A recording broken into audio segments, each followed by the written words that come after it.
Olá, meus queridos, de volta ao estúdio rudimentar, né, que é, na verdade, a residência aqui dos meus pais.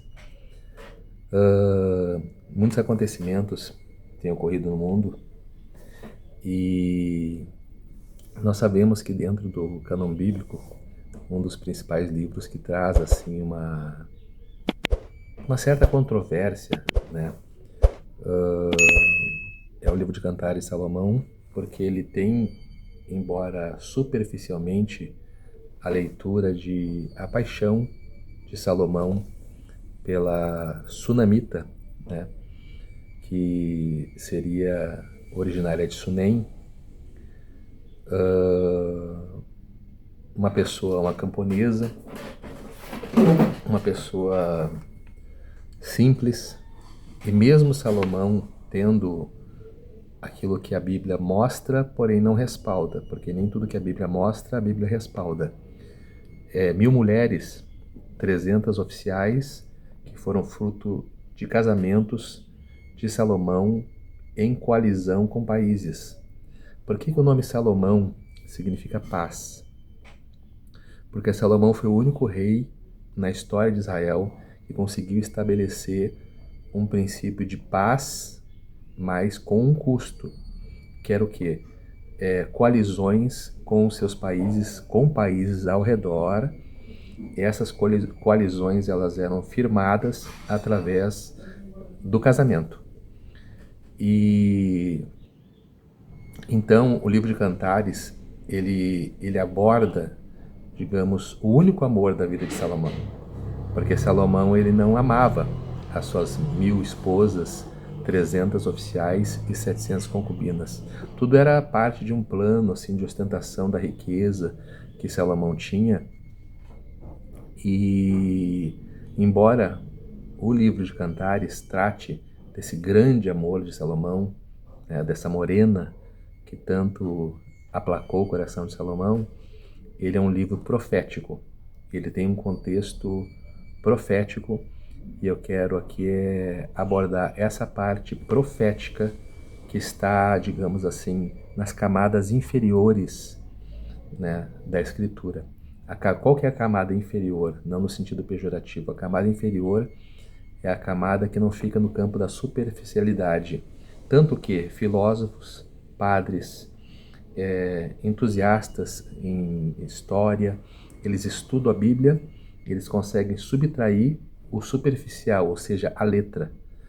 E nós que temos o Espírito Santo, nós conseguimos extrair a revelação.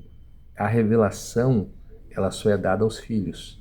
Ela não é dada àquele que não é filho. Então, assim, vamos lá. Cantares de Salomão, capítulo de número 2. Eu vou estar ponderando algumas partes aqui, para não ficar o vídeo maçante, mas que é muito importante e traz um contexto profético, histórico, muito importante. Vamos ver a partir do verso 9. O meu amado é semelhante ao gamo e ao filho do corço. Eis que está por trás da nossa parede, olhando pelas janelas, reluzindo pelas grades. O meu amado fala e me diz: levanta-te, amiga minha, formosa minha, e vem. Veja bem, observe, tá? Isso aqui é uma profecia do arrebatamento, tá? A mulher, ou a sunamita, ela representa um tipo da igreja, tá? Ela representa um tipo da igreja. E quando Salomão, que representa Deus, diz: o meu amado fala e diz: levanta-te, amiga minha, formosa minha, e vem, ele está fazendo um convite para esposa ou para a sunamita, o seu grande amor, que é a igreja, na pessoa de Cristo e na pessoa da igreja, para o arrebatamento. Aí vocês vão observar que interessante, o verso de número 11. Porque eis que passou o inverno e a chuva cessou e se foi. Esse inverno, ele é considerado, escatologicamente falando, como o período de frieza espiritual, que abrange o quê? Os primeiros 2000 anos da Igreja Apostólica Romana, não chega a 2000 anos, né? Até o ano 200, por aí, há relatos de que havia alguma integridade. Tudo começou no Conselho de Nicéia, né? Quando houve a fusão do Império barra religião, né? A capital se transferiu de Roma para Constantinopla, aonde Constantino se disse convertido por uma suposta visão. Veja o perigo das revelações, das visões. A maioria dos falsos profetas, né, dos falsos líderes, eles usam esse subterfúgio de revelações para poder respaldar ideias, ideais, movimentos, conquistas. Inclusive, dá licença, pessoal. Inclusive, essa revelação de Constantino, ela ocorreu da seguinte forma. Ele disse que Jesus apareceu para ele mostrando um estandarte, que é o estandarte que o governo, o exército romano, melhor dizendo, inclusive usou nas cruzadas, né, que era aquele estandarte com a cruz virada. Assim, alguns países, inclusive a maioria da Escandinávia ali, toda ela usou como é que eu vou explicar para vocês, assim, esse estandarte em camisas. Os times, vocês abordaram, vocês viram a Copa agora, todos os times da Escandinávia ou daquela região europeia usam cruzes, né, nas suas camisetas ou nas bandeiras dos países. Isso é decorrente das cruzadas, que a cruzada já é um outro assunto que eu quero abordar no outro vídeo. Então, eu quero me exaurir, não quero exaurir o tempo aqui falando sobre isso, mas quero aqui ponderar com vocês essa parte aqui, né, que é muito importante, que o inverno teológico é o período que abrange desde o Concílio de Nicéia, né, 1300, se eu não me engano, uma coisa assim, até os períodos odiernos. E o que alimenta uma expectativa de que exista ou há de haver um último avivamento antes que Cristo venha buscar a igreja, são essas características implícitas no campo da revelação dentro de Cantares de Salomão. Então ele diz que o inverno, o que é inverno? É frieza, é o tempo frio. O que é chuva?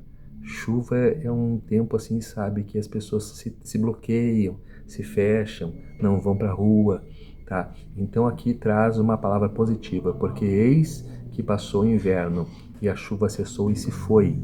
Aí aparecem as flores da terra, veja bem que interessante, e o tempo de cantar chegou. Vamos lá. Flores fala de alegria, tá? Tempo de cantar chegou, e a voz da pomba ouve-se em toda a terra. Veja que coisa interessante. A pomba é o símbolo do Espírito Santo. As flores é a alegria. E o tempo de cantar chegou, é o tempo da alegria. E por que se ouve a voz da pomba em toda a terra? A voz da pomba, a pomba é o Espírito Santo, representa o Espírito Santo, tanto que Atos 2, né,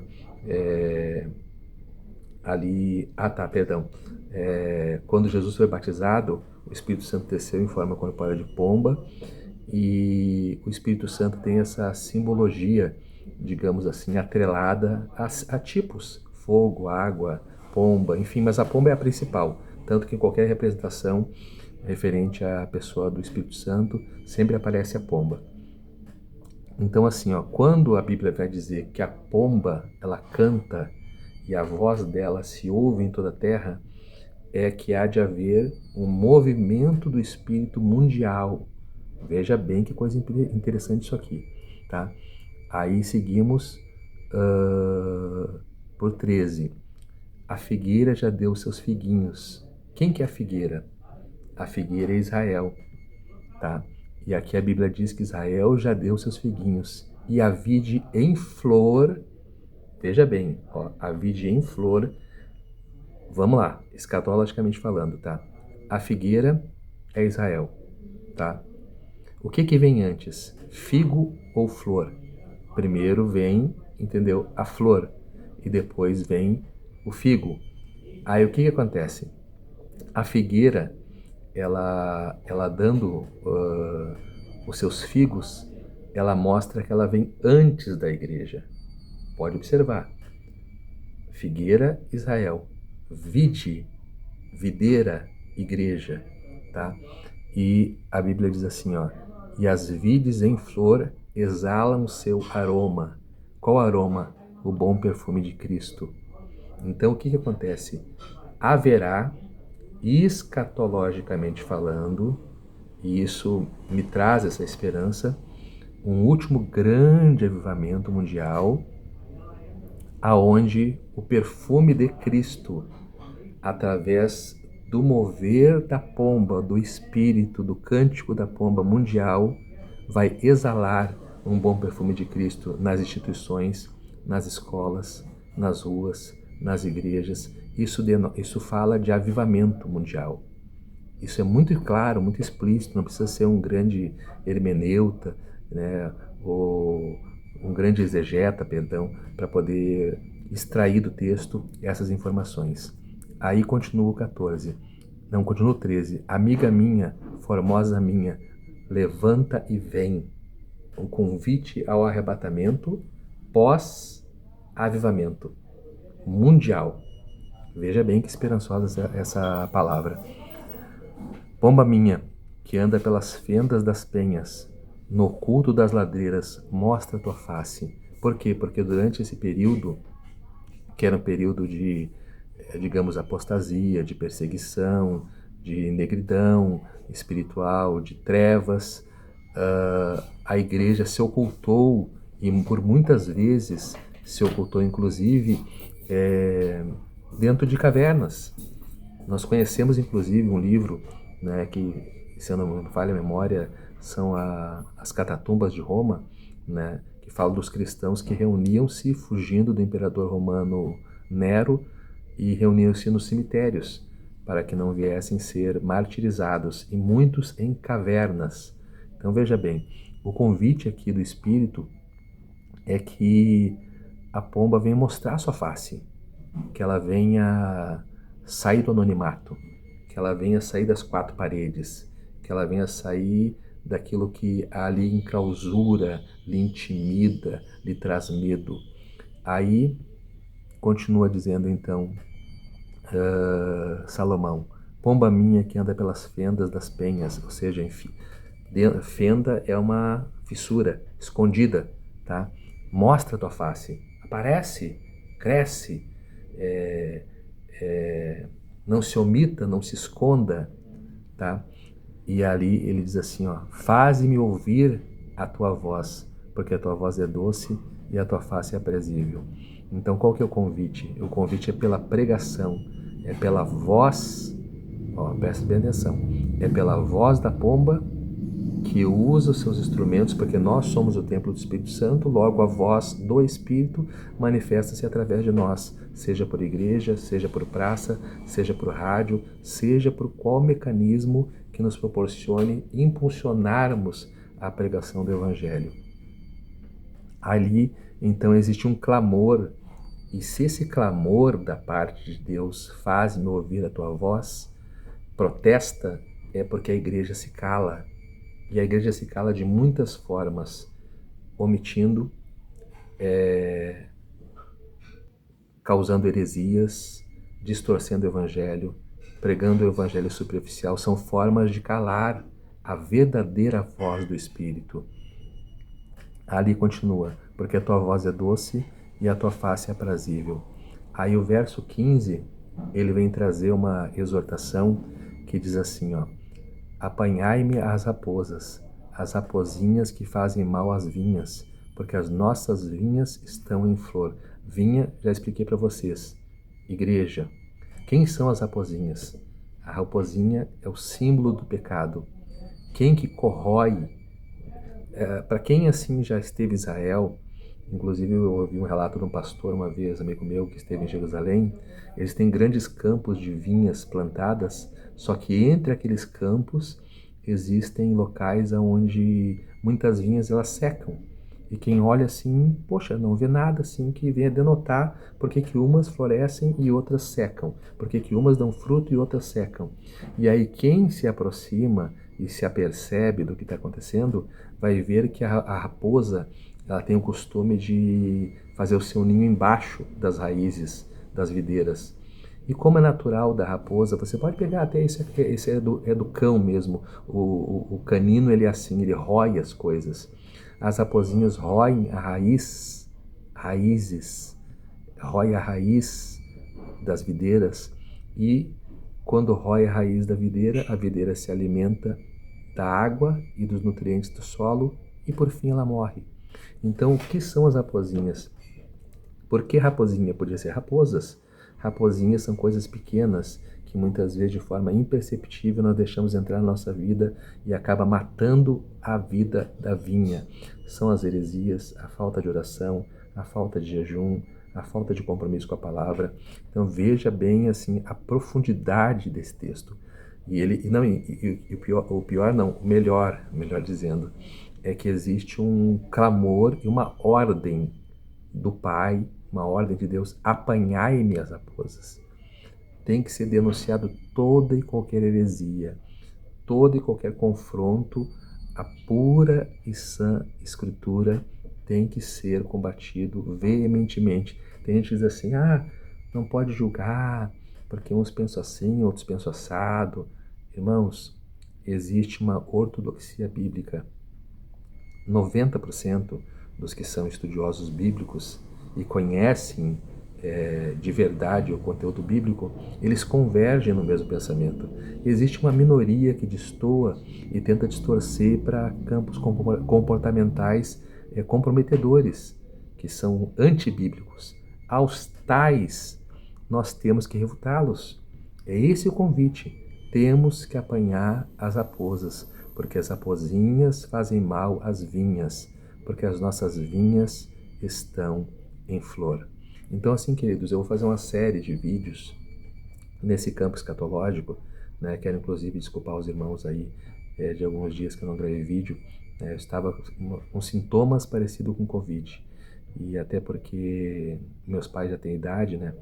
E, inclusive, eu fui para casa de um amigo meu, um pastor amigo meu em Novo Hamburgo, e pedi para ele permanecer na igreja até que se confirmasse realmente se eu, de fato, né, estava com Covid.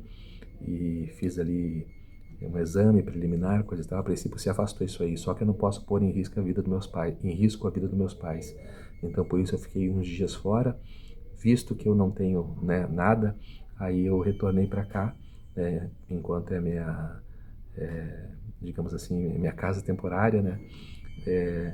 E acabei, digamos assim, ficando uns dias sem gravar porque lá não tinha internet. Mas tá tudo bem, tudo tranquilo. Um abração pros meus amigos, um abração pro Thiago, um abração para todos, tá? E agora tá tudo certo. Quando vocês não conseguirem falar comigo por WhatsApp ou coisa parecida, liga de ligação normal, tá bom? Os irmãos aí que são meus seguidores, meus amigos, tá bom? Está tudo certo, tá?